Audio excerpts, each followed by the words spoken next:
आज आप लोग को मेंसुरेशन के बारे में बताते हैं। मेंसुरेशन क्या होता है, इसमें कौन कौन टॉपिक के बारे में पढ़ना है।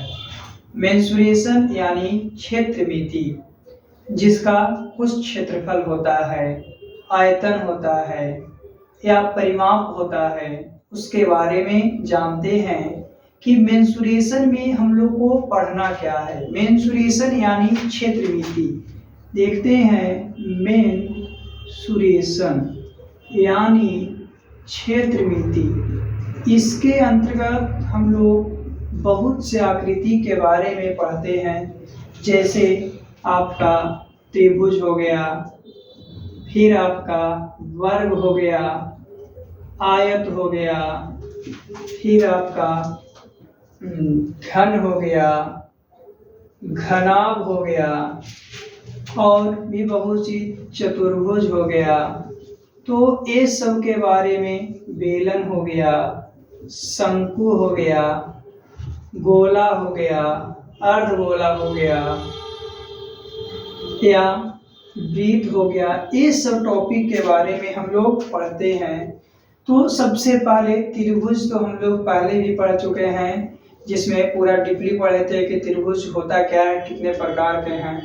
तो त्रिभुज के आगे हम लोग सबसे पहले चतुर्भुज से चलते हैं। इससे चतुर्भुज से, चतुर्भुज कहने का मतलब होता है चार रेखाखंड से घिरी आकृति, यानी चार रेखाखंड से घिरी आकृति को चतुर्भुज कहा जाता है। तो हम लोग बोल सकते हैं कि वैसी आकृति जो चार रेखाखंड से घिरी है। जैसे ये आपका एक आकृति है, ये चार रेखाखंड से है, तो ये आपका चतुर्भुज होगा। ऐसा ही नहीं बल्कि ऐसा भी रहता तो ये भी आपका क्या है, चतुर्भुज है। क्यों? क्योंकि चार रेखाखंड से घिरी हुई आकृति है। आगे देखते हैं, तो चार रेखाखंड से घिरी आकृति को चतुर्भुज कहते हैं। इसके अंतर्गत बहुत से पद को पढ़ना है, जिसमें सबसे पहले वर्ग के बारे में जानते हैं कि वर्ग होता क्या है। वर्ग कहने का मतलब होता है कि जिसकी सभी भुजा आपस में बराबर होती है तथा सभी कोण समकोण होते हैं। यानी कि एक भुजा अगर 8 है तो सभी भुजा 8 ही होगा, और उसमें 90 डिग्री होगा। क्या होगा? 90 डिग्री होगा, तो वह वर्ग कहलाएगा। लेकिन सभी भुजा बराबर रहेगा और 90 डिग्री नहीं होगा, उसको हम लोग समचतुर्भुज कहते हैं, रोम्बस। देखिए, तो हम लोग वर्ग को स्क्वायर कहते हैं और समचतुर्भुज को रोम्बस के नाम से जानते हैं। रोम्बस यानी सब भुजा इक्वल है, लेकिन सभी जो एंगल है वो 90 डिग्री नहीं है। और जो स्क्वायर है, वर्ग है, वर्ग में ऑल साइड इक्वल है, यानी सभी भुजा बराबर है, लेकिन सभी कोण समकोण है। चलिए, ये था वर्ग और क्या, तो समचतुर्भुज। वर्ग किसको बोले? जिसकी सभी भुजा आपस में बराबर है। और समचतुर्भुज किसको बोले? जिसकी सभी भुजा आपस में बराबर है, लेकिन सभी कोण समकोण नहीं है। इसीलिए कहते हैं कि सब वर्ग जो है आपका समचतुर्भुज हो सकता है, लेकिन सभी समचतुर्भुज आपका वर्ग नहीं होगा। सभी समचतुर्भुज आपका वर्ग नहीं होगा। दूसरा है आयत। दूसरा है आयत।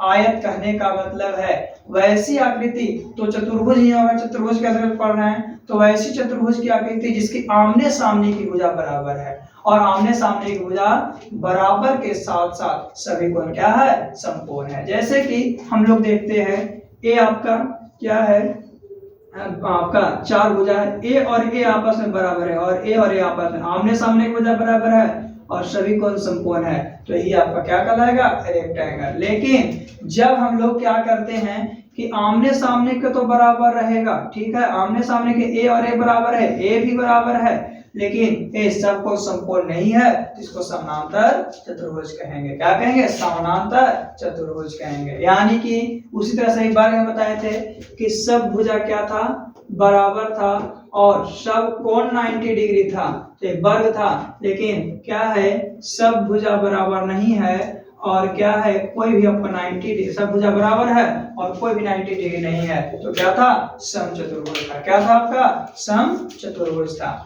आगे हम लोग बात करते हैं कि क्या होगा। तो समचतुर्भुज कहने का मतलब है आपको कि सभी भुजा आपस में बराबर होगा, और आपका समानांतर चतुर्भुज है, आमने सामने की भुजा बराबर होगा। तो सभी आयत जो होगा समानांतर चतुर्भुज हो सकता है, लेकिन सभी समानांतर चतुर्भुज आपका आयत नहीं होगा। आगे हम लोग जानते हैं घन घनाभ के बारे में। तो घन जो होता है आपका वर्ग की आकृति से संबंधित होता है, इसीलिए घन की सभी भुजा आपस में बराबर होती है। और जो घनाभ होता है, घनाभ में आपका क्या है कि हम लोग क्या कहते हैं कि सब भुजा आमने सामने की भुजा बराबर है। क्या है? आमने सामने की भुजा बराबर है, उसको क्या कहेंगे हम लोग? तो उसी को कहेंगे कि ये आपका क्या है? तो वर्ग है, जो सब भुजा आपस में बराबर है ना। आगे हम लोग बात करते हैं, तो वर्ग से घन का निर्माण होता है और आयत से घनाभ का निर्माण होता है। जिसके आमने सामने की भुजा बराबर रहेगा उसको हम लोग क्या कहेंगे कि आपका क्या है? घनाभ है, और जिसके सभी भुजा आपस में बराबर रहेगा वो घन रहेगा। आगे बात करते हैं घन घनाभ के बाद। तो घन में 12 किनारे 8 कोने, घन में 12 किनारे और 8 कोने, उसी तरह से घनाभ में भी होते हैं। आगे हम लोग देखते हैं क्या घन घनाभ के बाद क्या है और क्या नहीं है। तो बेलन के बारे में अभी बताए थे, बेलन जो होता है वृत्त की परिधि की ऊंचाई तक बढ़ाते हैं, वृत्त की परिधि को ऊंचाई तक बढ़ाते जाते हैं, लंबवत खड़ा करते जाते हैं, तो आपका बेलन का निर्माण करता है। किसका? बेलन का निर्माण करता है। फिर है शंकु। तो शंकु जो होता है आपका बताए थे क्या कि ये आपका बर्थडे टोपी के आकार का होता है या गुल्फी के आकार का। जैसे कि बर्थडे टोपी तो ये हो गया, तो ये आपका किसका आकार का है? शंकु है। या गुल्फी की बात करते हैं तो गुल्फी हम लोग को ऐसे भर के देता है, ये भी क्या है? आपका शंकु के आकार का है। तो शंकु का आकार जो होता है वो आपका क्या? आपका टोपी का, बर्थडे टोपी के आकार जैसा या आपका कुल्फी के आकार जैसा होता है। फिर शंकु के बाद गोला करते हैं। तो गोला में एक निश्चित बिंदु से जब चारों तरफ घुमाते हैं तो एक आकृति बनता है, उसी को हम लोग क्या कहते हैं? गोला कहते हैं। और उसी को आधा करेंगे तो अर्धगोला होता है। लेकिन इसमें और भी टॉपिक के बारे में भी पढ़ना है, वृत्त वगैरह। तो केंद्र से समान दूरी पर जब चारों तरफ घुमाते हैं और उससे के अंदर जो आकृति घिरता है उस आकृति को हम लोग वृत्त कहते हैं। आगे थोड़ा सा और जानते हैं। तो ये था वर्ग। वर्ग और समचतुर्भुज दोनों सेम लगता है, लेकिन होता नहीं है, क्योंकि वर्ग में सबको 90 डिग्री है और समचतुर्भुज सभी को 90 डिग्री नहीं है। कोई दिक्कत है यहाँ तक? आगे पुनः एक बार फिर से रिपीट कर देते हैं। सबसे पहले हम लोग चतुर्भुज के बारे में जाने। तो जो 4 भुजा से आपका बना हुआ है, 4 भुजा से घिरा हुआ है, उसको चतुर्भुज कहेंगे। चतुर्भुज में सबसे पहले वर्ग के बारे में जाने।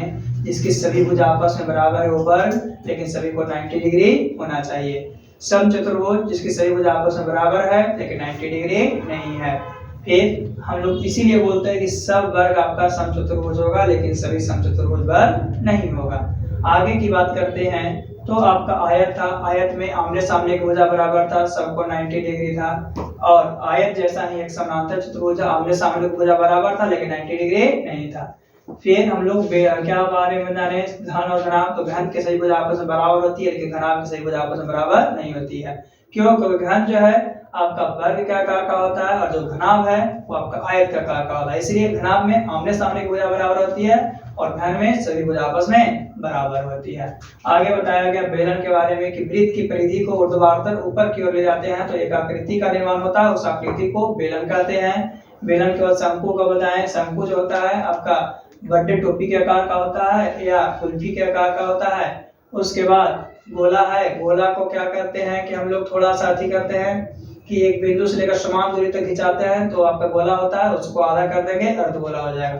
फिर इसी तरह से वृत्त होता है कि दूसरी बात, गोला जो होता है, गोला की त्रिज्या और ऊंचाई आपस में बराबर होता है। गोला की त्रिज्या और ऊंचाई आपस में बराबर। अर्धगोला के भी त्रिज्या और ऊंचाई आपस में बराबर होता है। ये था आपका बेसिक मेंसुरेशन।